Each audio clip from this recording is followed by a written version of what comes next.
जी आपली बासरी आहे, त्या बासरीने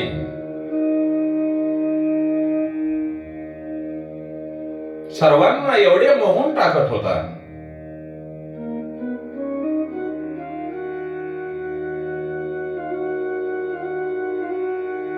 त्या बासरीची गुंज ऐकून, आवाज ऐकून वृंदावनातील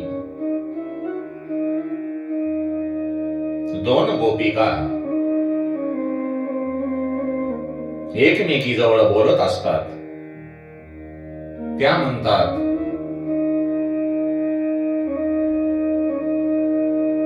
या कानाच्या, या कृष्णाच्या बासरीमध्ये काय जादू आहे? ती कानाची बासरी काय आहे याचे गूढ उकलले पाहिजे. तेव्हा एक गोपी दुसऱ्या गोपिकेला सांगते, अगं सखे, श्रीकृष्णांची बासरी ही त्यांची पटराणी आहे. पहा ना, ती नेहमी त्याच्या जवळच असते. तो गायीला चारायला जातो, जेवायला बसतो, तेव्हा ती त्याच्या कमरेवर विराजमान असते. जेव्हा तो झोपतो तेव्हा ती आपल्या बाजूलाच ठेवतो. खरं हीच बासरी कानाची, कृष्णाची पटराणी आहे. तेव्हा दुसरी गोपिका म्हणते, तू म्हणतेस ते खरेच आहे. या सावळ्या, सुंदर, मनोहर रूप असणाऱ्या श्रीकृष्णांच्या ओठावर विराजमान होण्याचा मान त्या बासरीला मिळाला आहे. आणि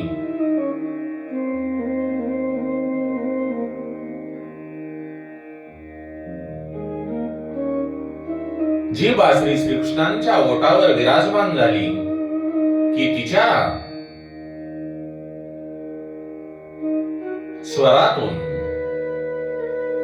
जे स्वर्गीय सूर आहेत ते बाहेर पडतात आणि साऱ्या जगाला मंत्रमोहून टाकतात, मंत्रमुग्ध करतात. आणि त्या बासरीचा परमात्म्याशी नित्य संयोग होतो. त्या गोपी म्हणतात, या बासरीने पूर्वजन्मामध्ये नक्कीच काहीतरी चांगल्या प्रकारचे प्रारब्ध केलेले आहे, पुण्य केलेले आहे. त्यामुळे ती श्रीकृष्णांच्या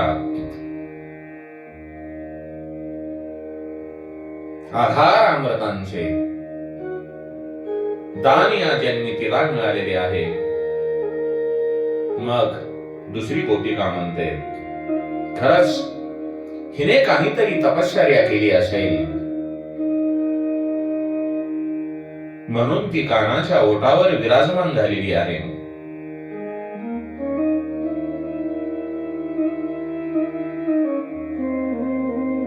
कारण ती बासरी ती काहीही बोलत नाही. तिच्या धन्याला म्हणजे भगवान श्रीकृष्णांना जे आवडते तसा ती आवाज काढते, तिचा वेगळा स्वर काढत नाही.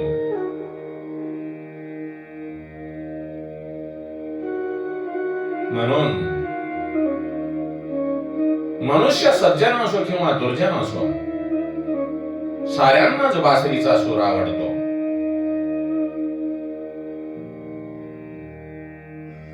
बासरी तयार होण्यासाठी तिला खूप त्रास सहन करावा लागतो.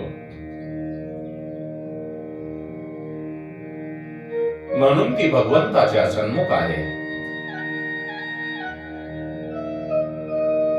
श्रीकृष्णांच्या ओठावरून जेव्हा बासरी वाजते, तेव्हा वृंदावनातील वृक्ष आनंदाने डोलू लागतात आणि त्या वृक्षांमधून मधाच्या धारा वाहू लागतात. बासरीचे सूर ऐकल्यावर हरिणी आपल्या साथीदारासह, जंगलातले प्राणी आपल्या साथीदारासह बासरी ऐकायला येतात. ती बासरी ऐकण्यामध्ये एवढे तल्लीन होतात की त्यांचे डोळे स्थिर राहून ते खाणेपिणेही सोडून देतात आणि बासरींच्या स्वराचे पान करतात. आणि ते ऐकत असताना त्यांच्या डोळ्यातून आनंदाश्रू वाहू लागतात आणि ते राधा कृष्ण राधा कृष्ण असा जप करणारे वृंदावनातील पक्षी सुद्धा बासरीचे स्वर ऐकल्यावर निशब्द होतात. कानाच्या कृष्णांच्या बासरीचे सूर ऐकल्यानंतर प्रत्येकाचे भान विसरून जाते. जीवाचे स्त्रीत्व आणि पुरुषत्व विसरून जाते. मी स्त्री आहे का पुरुष आहे हे लोक विसरून जातात. गोप गोपिकांचा देहध्यास विसरला जातो. त्या कृष्णांच्या मुरलीमुळे, स्वरामुळे सर्व सृष्टीचे देहभान विसरते, हरपते आणि अलोलिक अशा आनंदामध्ये मग्न होऊन जाते आणि सर्व सृष्टी त्या स्वरामध्ये तन्मय होऊन जाते. अशा रीतीने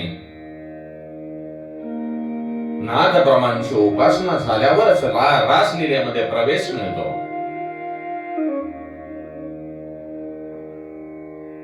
वेणुगीत ही नाद ब्रह्मांची उपासना आहे. योग्यांना प्राणायाम, प्रत्याहार, ध्यान आणि धारणा यांच्यामधून जे प्रक्रम प्राप्त होते, निरोध करण्यासाठी गोपिकांना कोणताही सायास पडत नाही. त्यांना सहज समाधी प्राप्त होते. म्हणून गोपिकांना सुखदेवांनी प्रेम संन्यासी म्हटले आहे.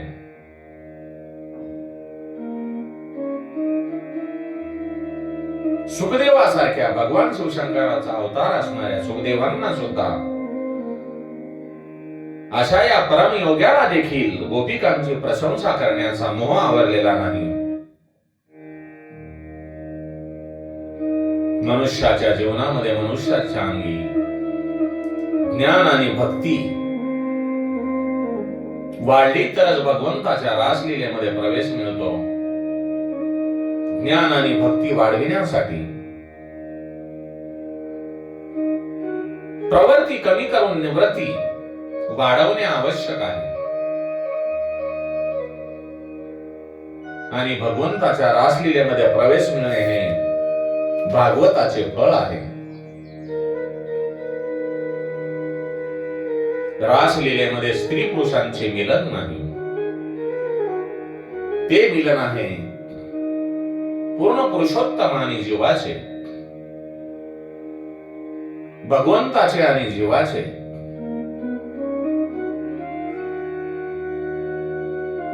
आणि जोपर्यंत मनुष्याच्या जीवनातला अहंकार, मीपणा निघून जाणार नाही, जिथे मी पण आहे तिथे गोपीभाव नाही. म्हणून भक्ती मार्गामध्ये भेदाचा नाश होऊन अभेदभाव सिद्ध होतो आणि मग मनुष्य तो जीव श्रीकृष्णांशी एकरूप होतो. पुतनावध म्हणजे वासनेचा क्षय होणे. पुतना म्हणजे वासना आणि तृणावर्त म्हणजे रजोगुणाचा नाश.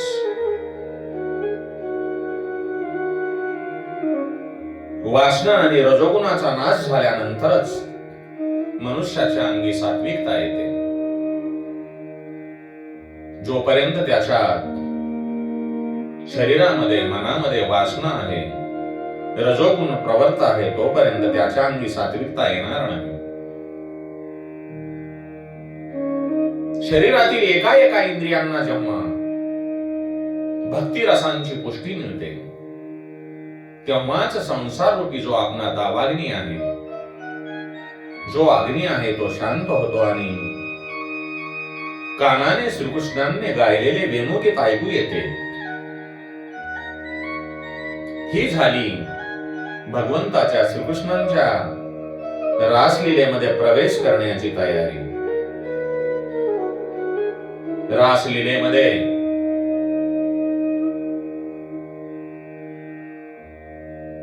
नादप्रमांच्या माध्यमातून तन्मयता सिद्ध होते आणि प्रभ्रमाची प्राप्ती होते. वेणुगीतामध्ये ब्रह्मचारिणी आणि श्रीकृष्णन यांची जी रासलीला आहे,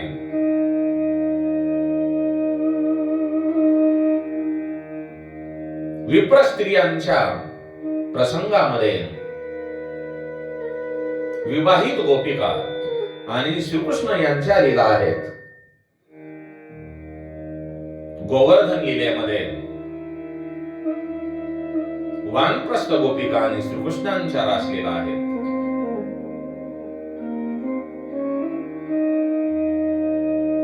श्रीकृष्णांच्या रासलीलामध्ये स्वतः सुखदेव अतिशय तन्मय झाले होते. ते राजा परीक्षितासमोर एकेका रासलीलांचे वर्णन करून श्रीकृष्ण परमात्म्याशी एकरूप झाले होते. परीक्षित आणि इतर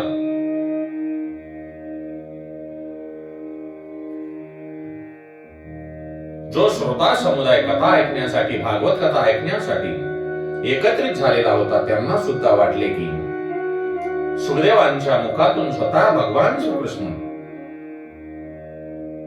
रासलीलांचे वर्णन करत आहेत आणि दशम स्कंद जो आहे तो सुखदेवांच्या मुखातून स्वतः श्रीकृष्ण सांगत आहेत.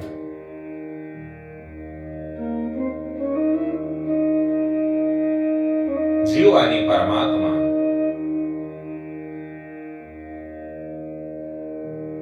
आपला जो जीव आहे आणि तो परमात्मा आहे,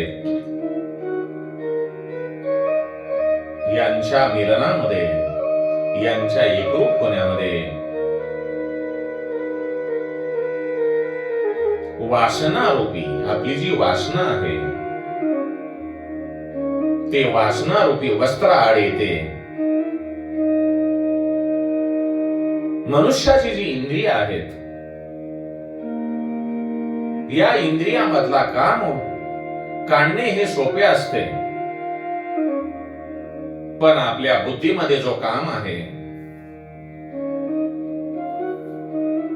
त्या बुद्धीतला काम काढणे अतिशय कठीण आहे. जे तपस्वी आहेत, ऋषीमुनी आहेत, त्यांनाही हे सहज साध्य झालेले नाही. मनुष्य तारुण्यामध्ये आहे तोपर्यंत इंद्रिय सक्रिय असतात, परंतु वृद्धावस्थेमध्ये इंद्रिय शिथिल होतात. त्यामुळे मनुष्याच्या इंद्रियामधून काम निघून जातो. ऋषींना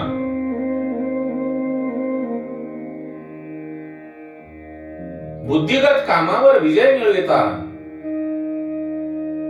येणे शक्य नव्हते, परंतु त्यांनी आपल्या भगवत भक्तीने श्रीकृष्णांच्या रासलीलामध्ये प्रवेश मिळविला होता. त्यांनी गोपी होऊन आपला जो काम भाव आहे तो कामभाव त्यांनी श्रीकृष्ण चरणी, भगवंताच्या चरणी अर्पण केल्यामुळे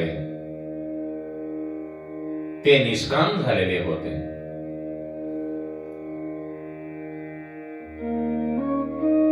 भाविकांनो, दशमस्कंद हा जो दशमस्कंद आहे तो म्हणजे गोवर्धननाथांचे, भगवान श्रीकृष्णांचे, परमपिता परमेश्वरांचे हृदय आहे. आणि ह्या ज्या काही रासलीला आहेत त्या रासलीला हृदयातील प्राण आहेत. आणि रासलीला ह्या निवृत्ती धर्माचे परमफल आहे. म्हणून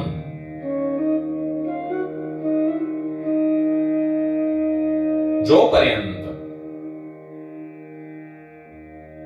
वासनेचा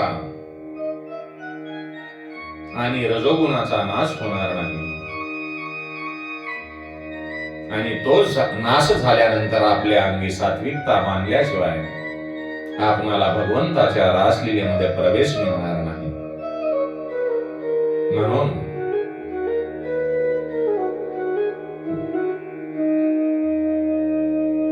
आपल्या अंगी जी काही वासना आहे, जो रजोगुण आहे, ऋषी मुनींसारखा श्रीकृष्णांच्या चरणी अर्पण करा आणि निष्काम व्हा. त्याशिवाय आपल्या समोर काहीही पर्याय नाही. हजारो वर्ष तपश्चर्या करून सुद्धा काम हा ऋषी मुनींच्या सुद्धा मनातून निघालेला नाही. तो फक्त त्यांनी भगवंताच्या चरणी अर्पण केलेला आहे, समर्पण केलेला आहे. आपण सुद्धा तसाच केला पाहिजे आणि भगवंताच्या चरणावर समर्पण केले पाहिजे.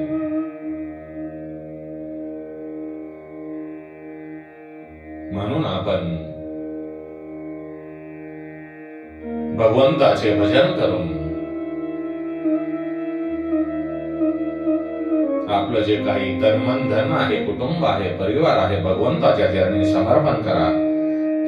थोडा वेळ आपण भगवान श्रीकृष्णांचे भजन करू.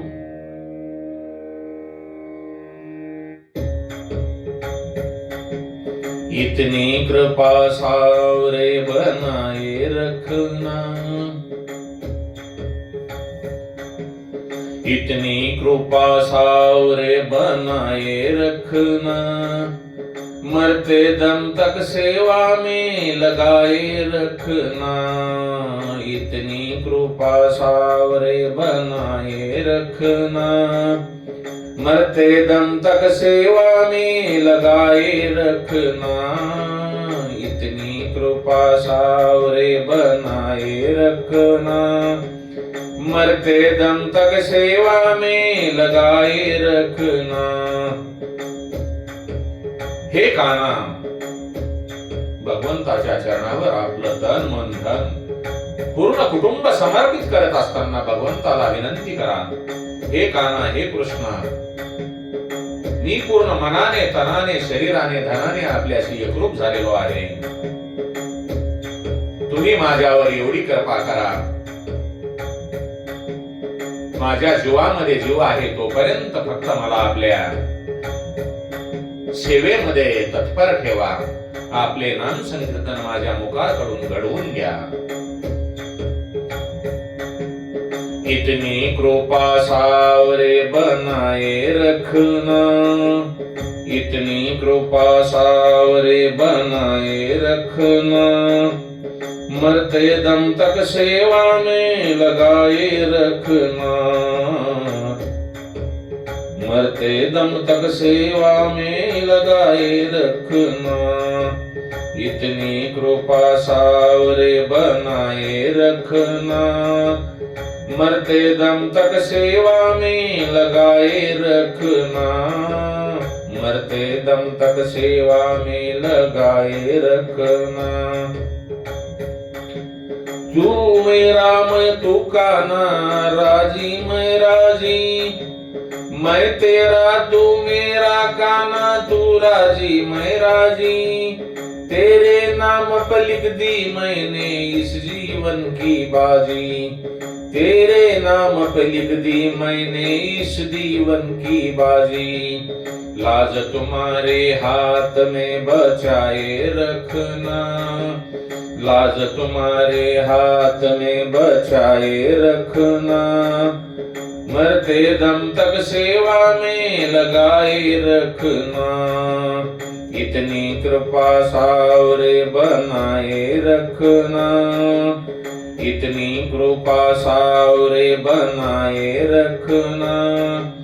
मरते दम तक सेवा में लगाए रखना, मरते दम तक सेवा में लगाए रखना।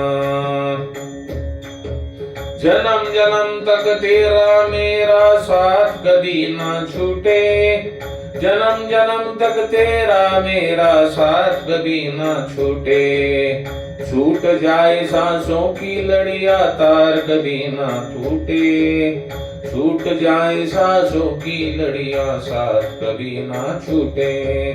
गोदी ने इस दास को, गोदी में इस दास को बिठाए रखना, गोदी में इस दास को बिठाए रखना।